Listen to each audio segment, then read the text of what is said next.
Hi every one, അസ്സാം വലൈക്കും. Welcome back to my channel. ഇന്ന് ഞാൻ നിങ്ങളുടെ മുന്നിലോട്ട് മന്തിയുടെ റെസിപ്പിയുമായിട്ടാണ് വന്നിട്ടുള്ളത്. പെട്ടെന്ന് തയ്യാറാക്കി എടുക്കാൻ പറ്റുന്ന മന്തിയുടെ റെസിപ്പിയാണ്. 1.5 കിലോ ചിക്കൻ വെച്ചിട്ടാണ് മന്തി തയ്യാറാക്കുന്നത്. ഇതിലോട്ട് ആവശ്യമായിട്ടുള്ള ഇൻഗ്രീഡിയൻസ് എന്തൊക്കെയാണെന്ന് നോക്കാം. വലിയ ജീരകം 1/2 ടീസ്പൂൺ, കറിയാമ്പൂ 15 എണ്ണം, മാഗി സ്റ്റിക്ക് 4 എണ്ണം, കുരുമുളക് 1 ടേബിൾ സ്പൂൺ, ഏലക്കായ 10 എണ്ണം, 1.5 ടീസ്പൂൺ ചെറിയ ജീരകം, മല്ലിയില, ക്യാപ്സിക്കം, പുതിന, പാകത്തിന് ഉപ്പ്, 1/2 കപ്പ് ഓയിൽ, കാശ്മീർ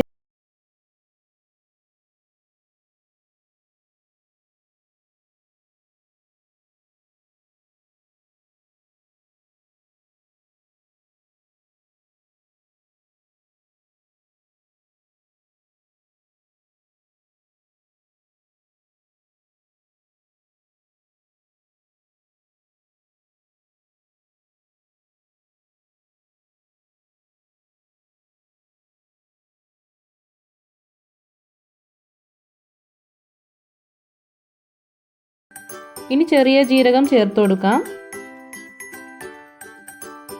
ഏലക്കായ ചേർത്ത് കൊടുക്കാം, കുരുമുളക് ചേർത്ത് കൊടുക്കാം, കറിയാമ്പൂ ചേർത്ത് കൊടുക്കാം, വലിയ ജീരകം ചേർത്ത് കൊടുക്കാം. ഇനി ചെറിയതായിട്ട് കട്ട് ചെയ്ത് വെച്ചിട്ടുള്ള ക്യാപ്സിക്കം ചേർത്ത് കൊടുക്കാം, മല്ലിയില ചേർത്ത് കൊടുക്കാം, പുതിന ചേർത്ത് കൊടുക്കാം. ക്യാപ്സിക്കം, മല്ലിയില, പുതിന ഇത്രയും ചേർത്തിട്ടില്ലെങ്കിൽ കൂടിയും നമ്മുടെ മന്തി അടിപൊളിയാണ്.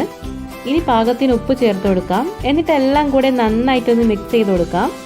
എന്നിട്ട് ഇതുപോലെ നിരത്തി വെച്ച് കൊടുക്കാം. ഒന്നിന് മുകളിൽ ഒന്ന് വരാത്ത രീതിയിൽ വേണം ചിക്കൻ വെച്ച് കൊടുക്കാൻ വേണ്ടിയിട്ട്. 20 മിനിറ്റ് കുതിർത്തെടുത്തിട്ടുള്ള വൈറ്റ് സെല്ല റൈസ് ആണിത്.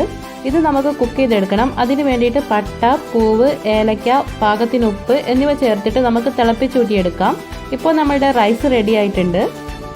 15 മിനിറ്റ് മസാലയൊക്കെ പിടിക്കാൻ വേണ്ടിയിട്ട് റെസ്റ്റ് ചെയ്ത് വെച്ചിട്ടുള്ള ചിക്കൻ റെഡിയാണ്. ഇനി നമുക്കിത് സ്റ്റൗ ടോപ്പിലോട്ട് വെക്കാം. ഇനി 5 മിനിറ്റ് ഹൈ ഫ്ലെയിമിലൊന്ന് കുക്ക് ചെയ്തെടുക്കാം.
മുകളിലോട്ട് നമ്മൾ നേരത്തെ കുക്ക് ചെയ്ത് വെച്ചിട്ടുള്ള റൈസ് ചേർത്ത് കൊടുക്കാം.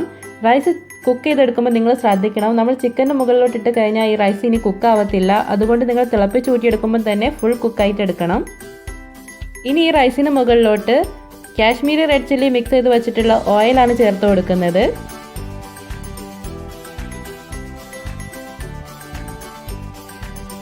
ഓയിൽ മിക്സ് ഇങ്ങനെ 2-3 തവണ റൗണ്ട് ചെയ്തിട്ട് വേണം നിങ്ങൾ ഒഴിക്കാൻ വേണ്ടിയിട്ട്. ഇനി അടുത്തതായിട്ട് മഞ്ഞൾപ്പൊടി മിക്സ് ചെയ്ത് വെച്ചിട്ടുള്ള ഓയിലിൻ്റെ മിക്സാണ് ചേർത്ത് കൊടുക്കുന്നത്. ഇതുപോലെ തന്നെ റൗണ്ട് ചെയ്തിട്ട് വേണം ഒഴിച്ചു കൊടുക്കാൻ. ഇനി ഈ റൈസിലോട്ട് നമുക്ക് പച്ചമുളക് ഇതുപോലെ കുറച്ചൊന്ന് കീറിയിട്ട് വേണം ഉള്ളിലോട്ട് ഇങ്ങനെ വെച്ച് കൊടുക്കാൻ. ഇതുപോലെ വേണം വെച്ച് കൊടുക്കാൻ വേണ്ടിയിട്ട്.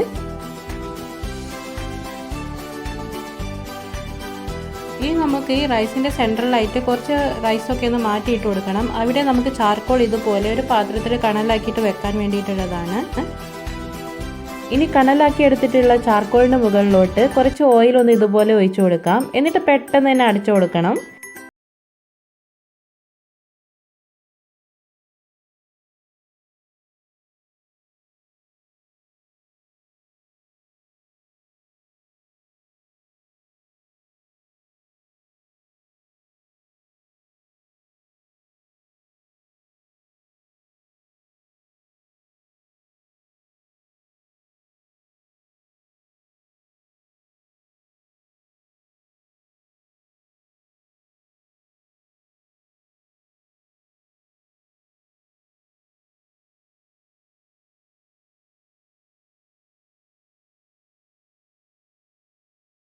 ചെയ്യാം. എന്നിട്ട് സെർവിങ് പ്ലേറ്റിലോട്ട് മാറ്റാം. നിങ്ങൾക്ക് എൻ്റെ മന്തിയുടെ റെസിപ്പി ഇഷ്ടമായിട്ടുണ്ടെങ്കിൽ നിങ്ങൾ എൻ്റെ ചാനൽ ലൈക്ക് ചെയ്യുക, കമൻറ്റ് ചെയ്യുക, സബ്സ്ക്രൈബ് ചെയ്യുക, ഫ്രണ്ട്സിനും ഫാമിലിക്കൊക്കെ ഒന്ന് ഷെയർ ചെയ്ത് കൊടുക്കുക. അതുപോലെ ആ ബെല്ലൈക്കൺ ഒന്ന് ക്ലിക്ക് ചെയ്യുക. അപ്പോൾ ഞാനിടുന്ന പുതിയ വീഡിയോസ് നിങ്ങൾക്ക് നോട്ടിഫിക്കേഷൻ ആയിട്ട് വരുന്നതായിരിക്കും. ഇതുപോലെ കിടിലൻ റെസിപ്പിയുമായി വീണ്ടും ഞാൻ നിങ്ങളുടെ മുന്നിലോട്ട് വരുന്നതായിരിക്കും. അതുവരേക്കും ടേക്ക് കെയർ, ബൈ.